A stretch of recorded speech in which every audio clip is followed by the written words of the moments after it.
We're requesting an adjournment. Mr. Beach, I'm providing Mr. Beach a copy with discovery today. He wants to review it all before next. Before I adjourn it, Mr. Beach, you had any controlled substance today? No. Mr. Allen? No. You've had nothing. So if I give you a test, you'll come back clean? Well, this card right here tells me at your community corrections that I can smoke marijuana and I paid money for it. State of Michigan. Say right here, regulatory cannabis. I paid money, taxes. I should be able to medicate. I just had lower back surgery 2 years ago, St. Joe Hospital.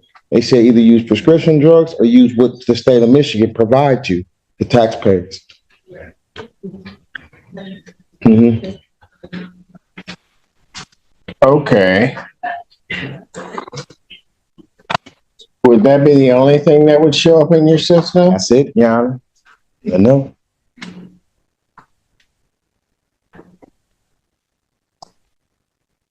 I'm going to pass the matter. I'm going to let him go on his own. Take a test. Come back, and then I'll decide what I'm going to do. Despite your ability to use marijuana on that card, you can't be under the influence when you come into court. You understand that? Yeah, I'm not now. I just woke up. I'm not now. Oh, you just woke up? Yeah, that's why you didn't know where to go in the courtroom? Yeah, I just had a daughter. Okay. No, I got you. I've been babysitting her this morning. Okay, I'm hearing you. I'm going to trust you to go over on your own. Let's see what the test is. I'm not smoking coming on court, Your Honor. Really? Yeah. Okay. All right. I'm very coherent. Okay. All right. Then you probably ought to stop talking and go take your test. Okay. All right? Yeah, that way. Do you need an order? You better, get an order over to him. Just a one-time. Mr. Fisher, tell Miss Perrin he better point the way because he's going to get lost. Can I address the court, Your Honor? I'd advise against it. I'd advise him to speak to me first. You want to address the court, your counsel has advised you that it may not be possible for you to do so. I and my attorney don't see things the same way. So I would, right now, like opportunity to get another attorney. Okay, and how do you intend upon doing that? I beg your pardon? I'm hard of hearing. Can you hear me now? Yes, sir. So with reference to an attorney, how are you intending upon doing that? I'm going to ask to have another one appointed to me. Well, it doesn't quite work that way. Okay.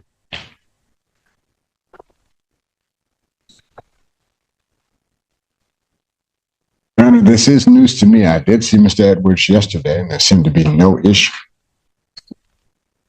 So you've actually talked to Mr. Brown? In this whole procedure, I may have talked to Mr. Brown, maybe about an hour, 15 minutes here, 15 minutes there, 5 minutes here, 5 minutes there. Okay. This is my first time ever being in court in any type of way. Okay. So what am I supposed to take from you? That I'm not satisfied with my attorney. And I think I should have. So what are you not satisfied with? Our communication, my understanding of anything. Have you been listening to him? Yes, I have. You have? I've been listening to him. And you're telling me Mr. Brown hasn't properly communicated to you or with you? Because if you're going to say that, I don't believe it for a minute. He's one of the finest attorneys Washtenaw County has. So you can go ahead and say what you want, but I'm letting you know the perspective I'm coming from. No disrespect to Mr. Brown. Well, you're about to then. Go ahead. Yeah, that's exactly what I'm saying. Really? That I don't understand. Okay, you not understanding doesn't mean that the attorney isn't doing their job. I don't see a basis upon which to take Mr. Brown off this case. Now, if you want to hire your own attorney, you can go ahead and hire your own attorney.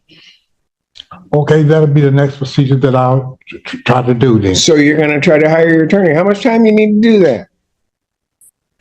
I'm not sure, sir. I don't know. Well, I got to set a date. How much time you need? You don't like the best that Washington County may have to offer, and now you want to hire somebody else. How much time do you need? Well, first of all, I gotta try to come up with some money. Oh, Then second of all, I have to have someone to help me find an attorney. mm-hmm. Is it a such thing as a promo attorney? A what? I may not be pronouncing that correctly, but I'm a lot of dental work there. Pro bono. Pro bono attorney, yes. A pro bono attorney. Yes. Meaning one that is a good attorney that you're not paying for? Yeah. That's what you want? Basically, that's what I'm saying. Yeah. Okay, so you realize standing next to you is one of the best that you're not paying for right now. Yeah, I know. I'm shocked. I wouldn't challenge that. You would? I wouldn't challenge. I said, I'm not saying he's not. I'm just saying. Oh, so now you're not saying he's not.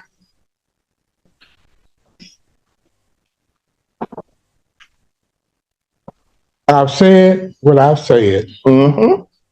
And so to the extent that is even a proper motion to permit withdrawal of the public defender's office and Mr. Brown, that motion's denied. I don't see a basis upon which to do it. Your Honor, what I'm going to ask to do is to adjourn this for 1 week so that. 1 week? Yeah, so that my client and I can have a chance to talk and find out the nature of his discontent.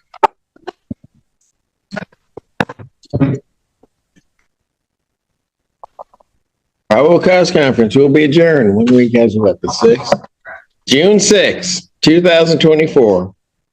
9 a.m. as your invite indicates. Bond will continue. All right, Mr. Edwards, I'm going to make a suggestion to you before you take those off.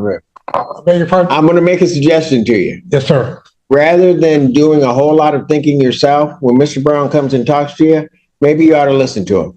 And then if you have questions and you may not understand something he's saying, you should probably just ask it.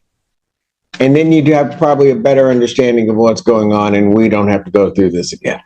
Thank you. Have a great day. Melton, can you please state your name for the record? Franklin Joseph Melton. Thank you.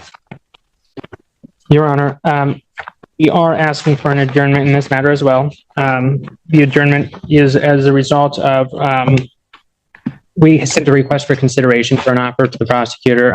We did initiate the negotiations. We're just still working on those. So I think a short adjournment would do it. Yeah, if the court so allows. Oh, are you done? Yes. Any response from the people? No objection. Probable cause conference, June 13, 2024, 9 a.m. Bond continued. Your Honor, if I may briefly. That's where we were going. Go ahead. It's my understanding that Mr. Melton has CMH Act Services set up. Tom Kloss is the individual who's assigned to the case to his matter. He has a set up keys and knows where Mr. Melton's going to be staying. Should he get out and offer requesting home confinement was also sent to the prosecutor for her consideration as well to see about a stipulation to the request. And so I would just be asking for your consideration as well. It's my understanding that Ms. Tenha is leaving it to the discretion of the court. Where would he be? Up on Gulf side. I have a 2-bedroom up there, sir. Tom from Community Mental Health has the key and is ready for everything for home. When did that happen? I'd have to pull up the, Well, no, when, I'm sorry. That's not the address that we have. I think, Your Honor, that might be the address he set up with Mr. Kloss. I don't know what address that he may have given for arraignment purposes. And I'm certain that that was likely different. Is that correct? Yeah. Okay. Yeah, that was a different one. The person's unable to do anything, but Tom Klaus has the key and has everything ready for home confinement. So, Your Honor, my understanding, maybe Mr. Bellin can correct me if I'm wrong, this is my understanding speaking with him this morning, that this individual from CMH has confirmed that he has an apartment with a key for Mr. Melton. And that if he were to be allowed at home confinement, that's where he would go. CMH not only would have that address, but would be providing him services there. For the record, I don't have any documents with me. I'm relying on representation by Mr. Bellinger that he has that information. Why did you get a different address? Oh, because I thought the person might be able to let me stay. Okay. Understood. Your Honor, to clarify further, during the arraignment, he gave a different address to an individual who he assumed would allow him to stay and reside with that individual. That address that he's now given to Mr. Kloss for purposes of home confinement is an address that he's had for a place that he's had for a year now. So it's his own place. Yeah, and On Gulf side? I'm sorry, On golf. on golf side, sir. He's had that for a year? He's had his own residence for a year. I don't know what the circumstances were at arraignment to the extent that he couldn't go back there or why he. What is the Arbondale address? The Arbordale is where I used to live. I lived there for, I had the address for 22 years. Never missed rent. Did this get you? Did being in custody get you evicted from that location? No. Okay. We were already moving to golf side. Okay. We were already getting out of there. Who is we? Tom Klaus was, and we were moving out of there So was Tom helping you do that through CMH? through CMH. Okay. Yeah, it gets into this whole thing that it Okay. does. Yeah. Your Honor, if I may, just briefly. Yes, please. So what we would want for Mr. Melton is to receive CMH service. Yes, correct. If he's able to do so in a way that keeps the community safe and keeps him out of trouble, we are all for that. We understand that we always want to strive for the least restrictive means we can do that. If there is a CMH person who has indicated to Mr. Bellinger that he has a key and everything is set up for home confinement, we will leave it to the court's discretion.